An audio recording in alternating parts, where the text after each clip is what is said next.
tingin ko totoo.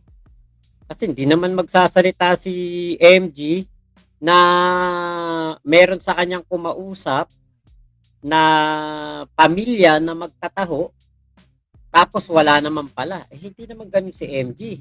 Sa nakaraang live ni Gusgusin tungkol kay Casper, mga kahombre. At ito ko ang sinabi niya. Boss, shout out Casper! Isa ako sa nakasubaybay simula pa lang noong nagtago yan.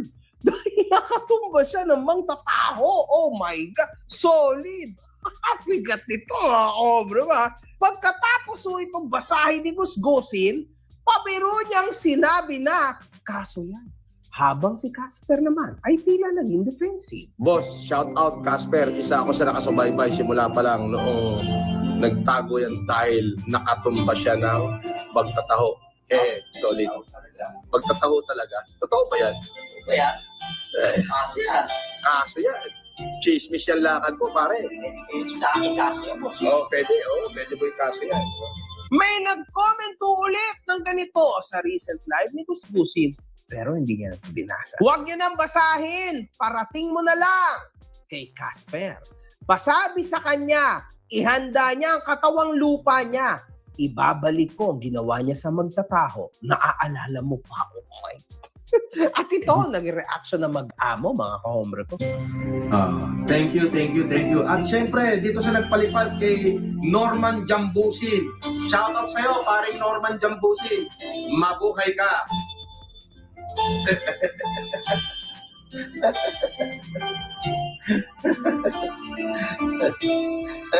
Tawang aso si Kulaong dyan no? Meron mo akong question, mga Patay mali siya, sa issue na yon na magtataho. Eto na nga yung sige. Sinasabi na kapag ikaw natikit ka kay Kulaong, lahat ng baho mo malalantad. Oh. And actually, naririnig ko na to dati pa. Casper, paano kaya kung magsalita sa akin? O malay mo, nagsalita na sila sa akin. No? Yung pamilya ng tao na ito na di umano tinanggalan mo ng karapatang mabuhay. Nako po. 'Di ba? Isang magtataho na maedad na. Totoo pala. Hindi ko alam kung sino to, itong mga nagko-comment na to, pero parang matunog ho kasi siya sa Cavite. Itong issue na to ni Casper. And this is getting real, no? Slowly. Seryoso ako, mga kaombre ko, Kasi yung pamilya ko lumapit na sa akin. Sa totoo lang, mga kaombre ko. Ayan ang totoo. And hindi na ako pwede mag-disclose ng kung ano-ano, pero lumapit na ho sila. And actually, nakausap ko din sila. Ang weird lang, no, na may mga gantong klase ng comment or whatsoever, pero alam niyo yun. Pero matunog to sa Cavite. Lalo na doon sa tinitirahan nila. Kung taga saan si Konsehal Igme, matunog ho itong story na to, mga kaombre ko. So, Casper, grabe yan, boy. Sabi ko sa'yo, the more na ditikit ka kay Norman, talagang may mangyayari sa'yong di maganda. Mamalasin kayo. Even ikaw, Mr. Alex Fabella, alam mo ako yung natatakot para sa'yo. Baka mamaya niyan, may mga ibang tao o ibang influencer o si Fuji News mismo ang makahalukay ng something na incredible sa buhay mo. Then, lahat ng tong pangarap mo, biglang maglaho dahil nasa loob ka ng kulungan. Totoo pala. Ito, ang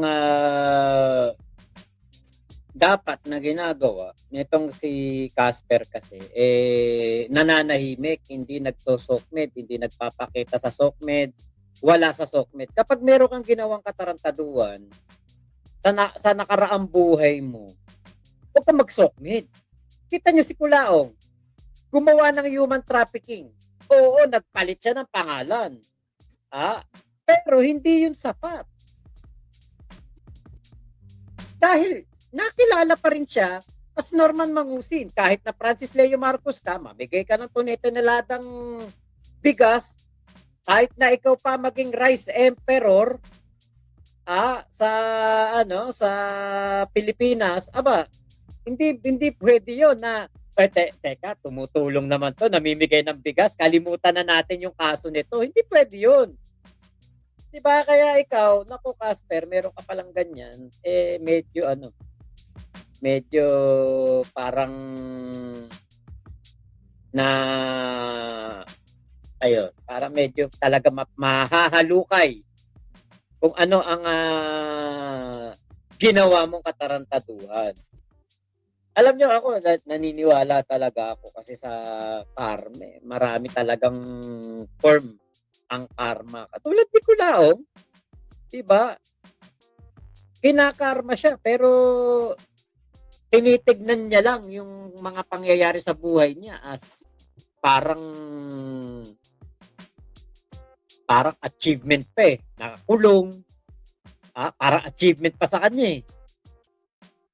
Ito ang another achievement dito kay Casper. Kasi kung siya ay nakasaksak, naku, mabigat na kaso yun. Kung murder yun, non-bailable yun. Kung yan naman ay attempted murder, matindi rin yun. Diba? Ang sabi pa dito sa post, sa usapin daw po na pinagbabawal na pulburon. Kaya, nako Casper, dapat kasi kapag may ganto ka, hindi ka lumalabas sa SOCMED eh. Dapat pag may ganto ka, dapat nananahimik ka lang sa buhay mo. Tatrabaho ka, hindi ka nag-FB, wala ka dapat FB account kapag meron kang ginawang ganyan. Kasi katulad niyan, mahalukay at mahalukay talaga yan. Lalo pa, magagaling ang mga netizen na ngayon. At napakaraming anti-Kulaong. As in, napakarami. Kaya medyo tagilid ka rito, Casper. Lalo pa, sa video kagabi ni MG, sinabi ni Kulaong, wala siyang pake kung may kaso si Casper. Wala daw siyang pake, yun ang sinabi niya mismo. Diba? Kaya talagang magkakanda leche-leche talaga si Casper niyan. Kasi kung walang pake sa kanya si Kulaong, totoo yun. Bakit? Pagpalagay na lang natin, ang bail niya dyan kung sakaling makapag-bail siya, 2 milyon o 1 milyon. Kasi depende yan sa bigat ng kaso eh. Pero no bail yung kaso na yon. Pero nakakapag-bail pa rin naman talaga. Hindi naman kasi porke sinabing no bail na kaso,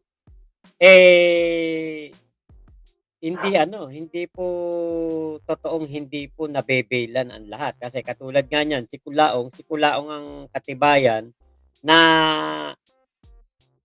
yung kasong no bail ay pwede ka pa rin mag-bail.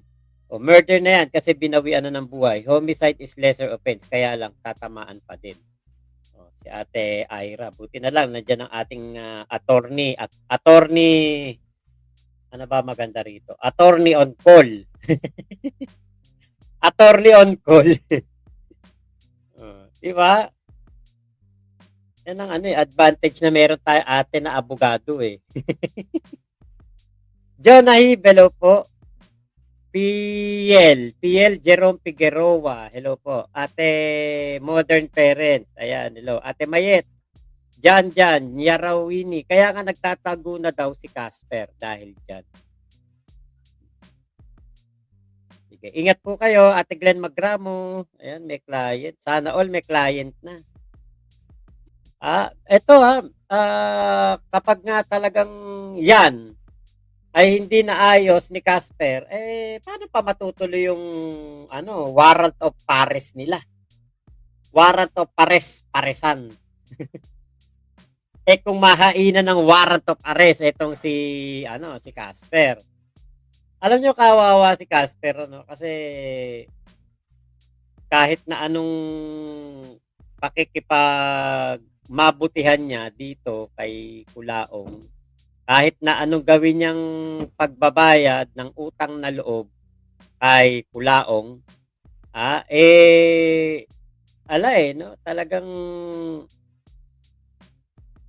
talagang magkakandaletse-letse ka eh. Talagang magkakaroon ng side effect. Mac Pasuyo, pajaketan. Okay po. Sige po. Kawawa din si Casper dito eh. Kasi katulad nun, kung siya ay nakasama sa kasuhan kay MG, kasi nga, dahil din sa kanyang sariling kagagawan, dahil sumusunod siya kay Kulaong. Diba? Huwag ka sumunod kay Kulaong. Kung talagang cook ka lang ni Kulaong, hindi mo kailangang dyan eh. Hindi mo kailangang ikaw makimura, makisalita ng hindi maganda. Diba? Katulad pa niya na ang kaso niya ay mabigat. Kung totoo nga po talaga ito, na tingin ko naman talaga totoo. Pero ang hinihintay kasi natin, yung merong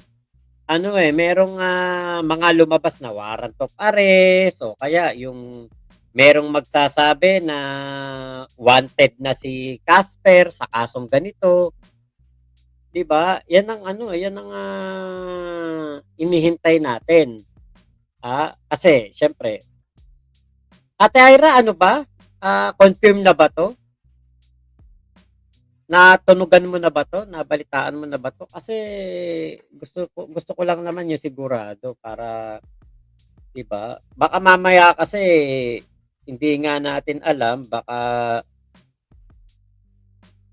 ito ay hindi pa naisasampa. Naniniwala tayo na merong nangyaring ganito. Pero ang hindi tayo sure kung naisampa na ba yung demanda. Pero tingin ko baka nga naisampa na, no? Kasi sabi nga ni Makagago, hindi na siya pwedeng magsalita patungkol pa dito. O kumbaga yung laliman pa niya yung kwento, no? Baka. Ang problema kasi walang nakasampang kaso, ma. Okay po. Kaya pala, kumbaga, baka kine-case build up pa.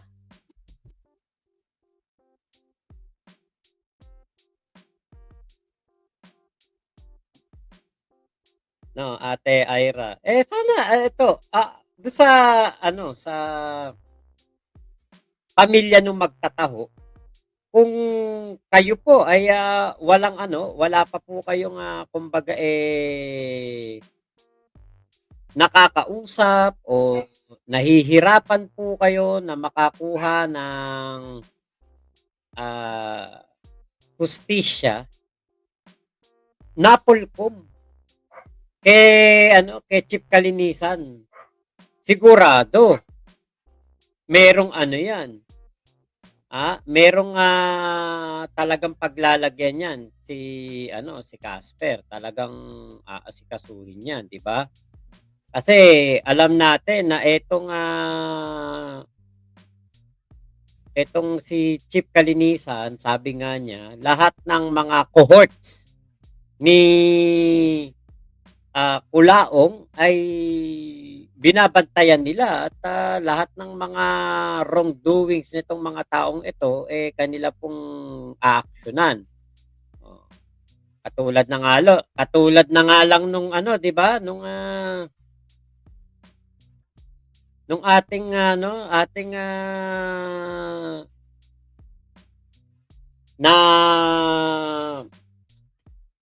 etong mga nagpanggap na bodyguard ni Kulaong. O yun, talagang tinututukan din yan ni Chief Kalinisan. Kahit nga yung lang Si Junior Makagago. Kahit nga yung Makagago Junior lang kasama ni Alex, di ba? Tinanong, ano tunay na pangalan nito? Kasi baka nga mamaya may mga kaso eh. O baka isasampa pa lang, direct filing ang mangyayari. Okay. Ongoing na Kuya Mac, delikado ma-sub judice. Totoo ba yun? Oliver Espinola, ilapit na kay kalinisan yan kung sigurado ang mga nabiktima. Sana nga po. Mabigat yan. Murder o homicide. Yun nga. Hindi ko po alam. Joka, hindi ko po alam. Baka kasi pwedeng katulad ng ginawa ni Manny Pacquiao, tahimik lang na nagkaso.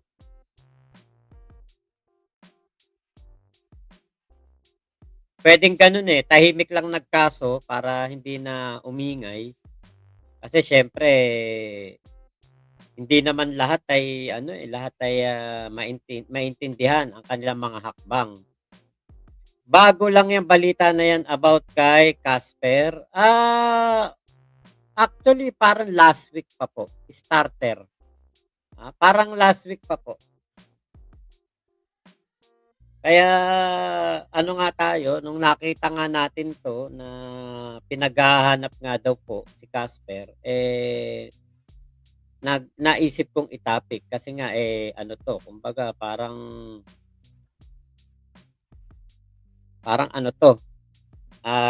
malaking issue. Kasi nga, syempre, dikit siya kay Kulaong, di ba?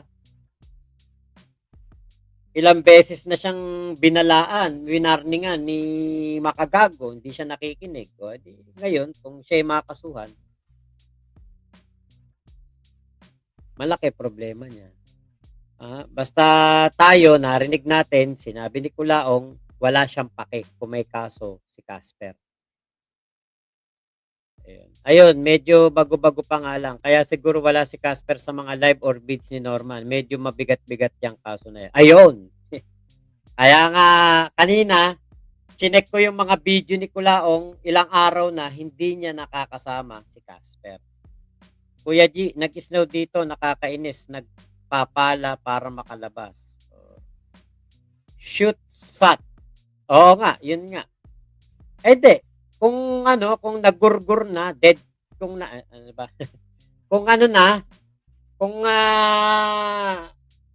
tinanggalan na ng karapatang mabuhay, na yun? Matindi na yun. Hindi na attempted, di ba? Joka, masisira talaga buhay mo kapag lumapit ka kay Kulaong. Tama po. Isama na yung mga bodyguard ko nun ni Kulaong, Kuya Oliver Espinola. Tama po, ano yan? Under observation. Skeptron, yari na talaga si Casper dyan. Okay. Lahat talaga ng dumikit, minamalas, Kuya Oliver. Okay, sana matulungan ng pamilya ng magtataho. Baka kasi iniisip nila mahirap magsampa ng kaso. Well, in fact, di naman ganun kakomplikado. Yun nga po. Saka wag sila matakot kay Casper. Dapat kay Casper magtago na sa kahon ng posporo sa supermarket para di mahanap. Kasya ba siya dun? Kuya G, paano na yan, Makmak? Ayun nga po, hindi nga po natin alam kung ano po ba nangyari. Kung nagurgur ba o ano. Starter pack, ayan, siguro magtatago na rin unless willing naman siya sumuko at pagdusahan ang nagawa niya, if totoo man yan. For now, siguro, parang allegation pa lang siya. Tama po ba or may evidence na po, idol? Allegation pa lang. Kuya Daveson Pondebida, hello po. Ako si Coco, gandang gabi, late na ba ako, Kuya Mac? Busy kasi. Salamat po sa pagdating nyo kahit busy kayo. Ito, ulitin natin ito sinabi ni M.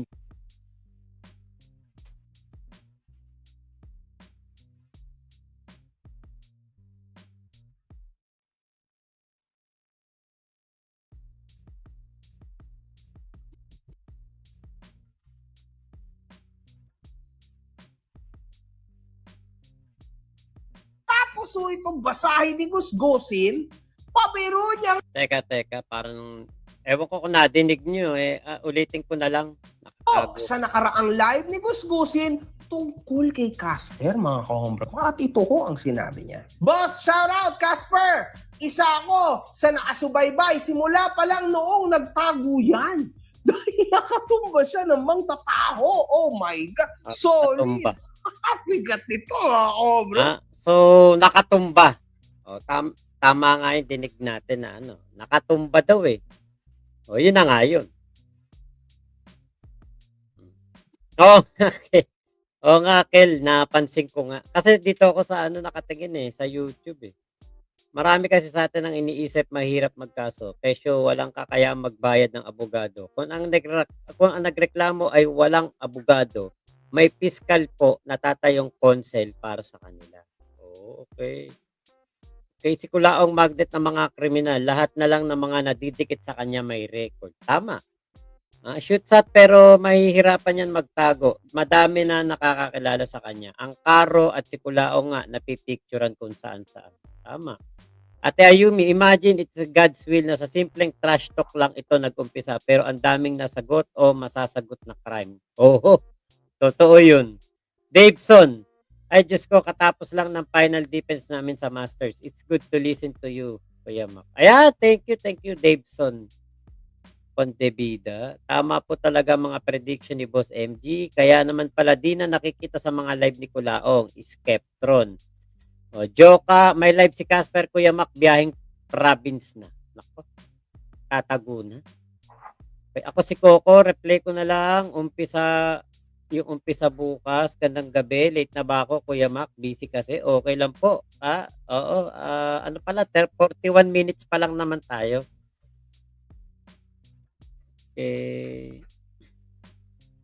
Allegation pa lang, wala pa daw pong nakapile na kaso kasi meron tayong tropa pips dito naman na si Ate Ira, pwedeng i-check niya yan. Tingin ko wala pa nga talagang kaso.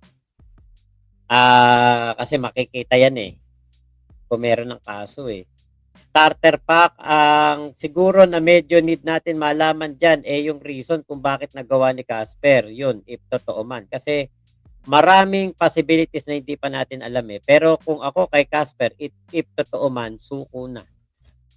Yun nga po, di ba? At ayon nga po dito sa post na ito, nitong Denmark, ayon nga dito, dahil daw po sa bawal na gamot. Ate Ira, kung may PAW ang respondent, may fiscal or prosec ang complainant. Okay po. Kuya G, nagtatago na si Casper. Paano ba yan? Namatay ba yung... yun nga po. Baka nga po. Kasi tinumba Sabi dun sa live ni... sa video ni MG, itinumba daw po na magtataho. Joka, yari si Casper kapag tumaga siya sa reasonable certainty of conviction. Kuya Daveson, yes. Ano na to, Kulaong time na po ito. Maaga-aga lang tayo nakapagsimula. Okay, Skeptron, lifetime imprisonment yan. Yun nga. Ate Flora Belehilo. Yan, from Saudi. Nabubusit na naman ako. Nabubuset daw siya dahil andyan na naman daw si Kulaong. Gael, hello po. Okay, ako si Coco. May mga comments sa FB page ni Casper. Nasa norte na naman yata. Okay. Pareho pala silang kriminal ng amo niya. Tama-tama. Yes, Kuya G. Shoot shot, baka nagkaonsehan yan. Baka nga. Pwedeng ganun. Joka, Kuya Mac, siguro gabing-gabi iniisip ni Kulaong bakit ba niya pinatulan si Boss MG? Yun nga, totoo, pwede. Kuya Oliver, baka naman palabas lang yan para masabing astig at dapat katakutan ang taong yan. parang hindi naman yata yung ganun. Magiging astig ka ba nun? Starter pack, naku po, about yung reason. Malala pala yung reason. For now, siguro, mag-aabang na lang ako ng update tungkol sa issues na ito. Oh, yes. Kumbaga wala pa naman talagang ano pa eh, hindi pa natin alam kung ano talaga nangyari kasi nga wala pa nagkakaso. Dekalibre, nakulong, kapak, shit, makukulong. Rasboy, contest tayo sa lahat ng viewers. Hula tayo ng dahilan niya pag tinanong siya later on nasaan na paresan niya. Kuya G, nasaan na yung shades mo? Andito. Andito kuya, kaya lang ano yung ilaw ko iginilid ko dito para hindi ganong nakatutok sa mukha ko. Kuya Henry, kasuhan mo nga ate, ayaw mag-like. Tapos na ako mag-like, alam ko naman ang sumpa. Ayun. Like na po tayo sa ating mga tropa pips. So maraming salamat po ingat po kayo, nasan mang panig kayo ng mundo, Momo, chup chup, love you, God bless us all, Pilipinas, God first.